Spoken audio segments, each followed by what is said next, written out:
दोस्तों, आज मैं आपके लिए एक छोटा सा वीडियो लेके आया हूँ। डॉक्टर के पास जाने से पहले क्या तैयारी होनी चाहिए, उसके लिए मैं आपसे कुछ बातें डिस्कस करूँगा। और उसको करने से पहले मैं आपसे रिक्वेस्ट करता हूँ कि आप लोग अपने मनपसंद टॉपिक को हमारे कमेंट करके बताएं। तो मेरे पास टॉपिक बहुत सारे हैं, आपको कौन सा अच्छा लगता है, ये बहुत डिफ़िकल्ट है जानना। तो अगर आप स्वयं बता देंगे तो मुझे पता चल जाएगा। तो बढ़ते हैं अपने टॉपिक की तरफ कि डॉक्टर के पास जाने से पहले हमें किन किन बातों का ध्यान देना चाहिए। 2-4 पॉइंट मैंने अभी नोट किए हैं जो मुझे ज़्यादा ज़रूरी लगते हैं, जो मुझे ज़्यादा देखने को मिलते हैं। पहली बात ये कि मर्ज़ के बारे में बताएं।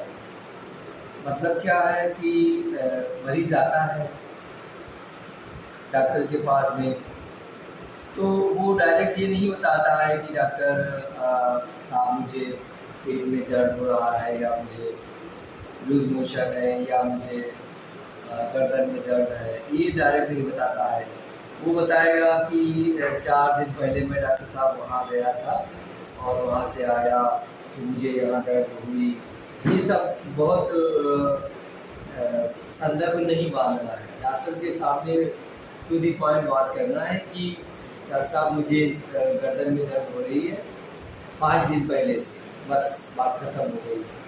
दूसरी चीज़, मर्ज़ की मुद्दत क्या है, लोग ये नहीं बता पाते हैं। जैसे कोई किसी ने बताया कि बुखार आ रहा है, तो डॉक्टर पूछता है कि कितने दिन से आ रहा है, तो वो ये नहीं बता पाता है कि बुखार कितने दिन से आ रहा है, या बहुत बताता है तो ये बताता है कि 2 दिन से आता है। जब 2 दिन से जब उसको काफ़ी बुखार रहता है तो वो 2 दिन वाला बता देता है। लेकिन डॉक्टर जानना चाहता है कि ये बुखार कितने दिन से रह रहा है, आप टोटल बताओ। अगर कम था किसी 2 दिन पहले वो भी बताइए, और आज 2 दिन के बाद में ज़्यादा हो गया है जिसकी वजह से आप डॉक्टर के पास आए हो, ये भी बताइए। तो कुल 4 दिन हो गया, तो मरीज़ 2 दिन ज़्यादातर बताता है।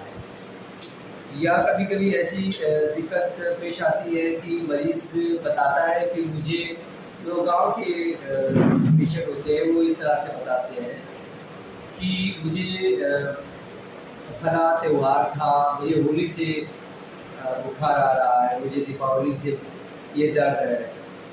तो दीपावली कब थी या होली कब था, या कोई इंसिडेंस कब था, वो कहेगा कि मैं किसी शादी में गया था या कहीं गया था, तब से मुझे बुखार आ रहा है। तो ये तो डॉक्टर नहीं जानता है कि आप वो होली कब थी या दीपावली कब था, उसके लिए उसको कैलेंडर चाहिए। उतना समय उसके पास नहीं रहता है। डॉक्टर को आप डेट बताइए पहले से, आप सोच समझ लीजिए कि आपको बुखार होली से आ रहा है। मान लीजिए तो होली कब थी, कितने दिन हो गया, 20 दिन, 25 दिन, 1 महीना, 2 महीना, ये सारी चीज़ें। और तीसरी बात यह है कि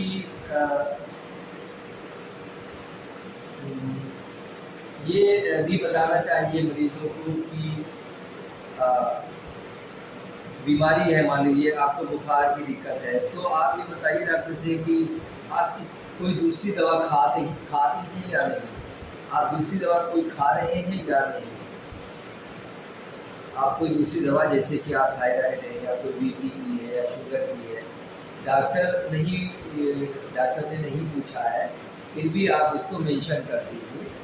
और इतनी बार मेंशन कर दीजिए उसको कि उसको मेंशन हो जाए। मान लीजिए आपको लगा कि नहीं उसने सुना है हमारी बात, और तो दूसरी बार भी उसको बता दीजिए कि आप बीपी की दवा खाते हैं, कौन सी दवा खाते हैं ये भी बता दीजिए। उसको सुबह शाम खाते हैं या एक टाइम खाते हैं, ये भी बताइए। तो ये सारी चीज़ें। अच्छा, जब आप किसी डॉक्टर के पास जाएं तो ये ना करें जैसे आप किसी मरीज डॉक्टर को दिखा रहे हैं, आप बीपी की पेशेंट है, मैं एग्जाम्पल दे के बता रहा हूँ।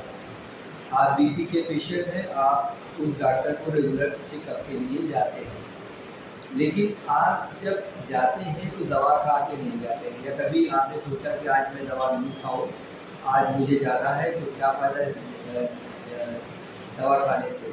ऐसा मत कीजिए। जब आप वहाँ जाते हैं दिखाने के लिए, आपने सुबह से बीपी की दवा खाई ली, बीपी है ज़्यादा आपका, तो उस वक्त उसको ये नहीं पता चल पाएगा डॉक्टर को कि जो आप दवा खा रहे हैं उससे कितना फ़ायदा है। तो बीपी की अगर दवा खा रहे हैं तो जिस तरह डॉक्टर ने बताया है उस तरह खाते हुए फिर जाइए, तब वो देख पाएगा कि उसकी बीपी की दवा कितना फ़ायदा कर रही है। या इसी तरह शुगर की दवा है, शुगर की दवा आप बराबर खाते रहिए, खाते हुए जाइए दिखाइए। उस वक्त वो चेक करेगा या उसके बाद वो चेक कराता है तो वो दिखेगा कि आप कितना शुगर कंट्रोल है, ये होता है। अगर आप उस दिन नहीं खाएंगे और वो चेक करेगा वहाँ पे रैंडम, मान लीजिए उसने चेक कर लिया तो वो बढ़ा हुआ ले लेगा, तो ऐसे गड़बड़ हो जाएगा। अच्छा, तीसरी चीज़ ये है कि बहुत सारे जो रेगुलर मरीज़ होते हैं उनके यहाँ, वो डॉक्टर के यहाँ वो पिछला पर्चा ले जाना भूल जाते हैं या नहीं ले जाते हैं।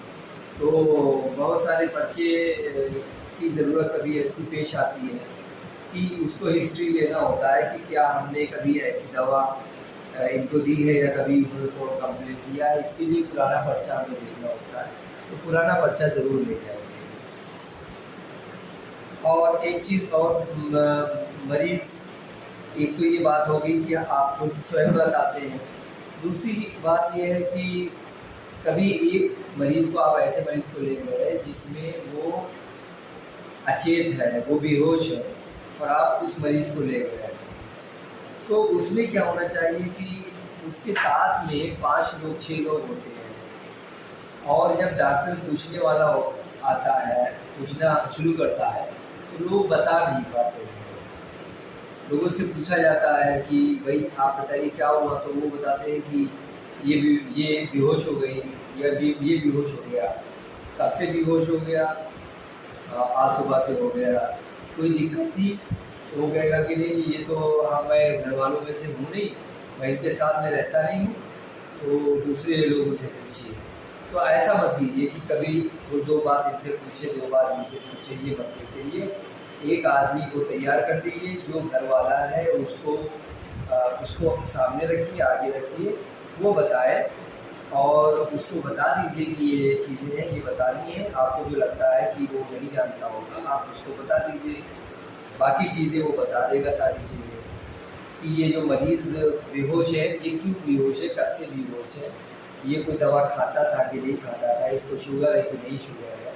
ये सारी चीज़ उसको उसको जानने के बाद में डॉक्टर को बहुत कुछ आसानी हो जाती है कि वो किस लाइन से उस बेहोश मरीज़ का इलाज शुरू करें, उसके लिए बहुत आसानी हो जाती है। और अगर आप कुछ भी उसको हिस्ट्री नहीं बताते हैं, उसको कंफ्यूज करते हैं या वो कंफ्यूज हो जाता है, तो उसमें मरीज़ का समय किल होता है, दवाओं के ऊपर पैसा ज़्यादा लगने की संभावना है, ऐसा हो सकता है। तो ये सारी चीज़ें हैं। ये वीडियो आपको कैसा लगा ये ज़रूर मुझे बताइए, और कमेंट करके आप अपनी राय ज़रूर दिया कीजिए, ताकि मुझे पता चले। और मेरे चैनल को लाइक और सब्सक्राइब एंड शेयर कीजिए, जैसा कि आप करते हैं। Thank you very much.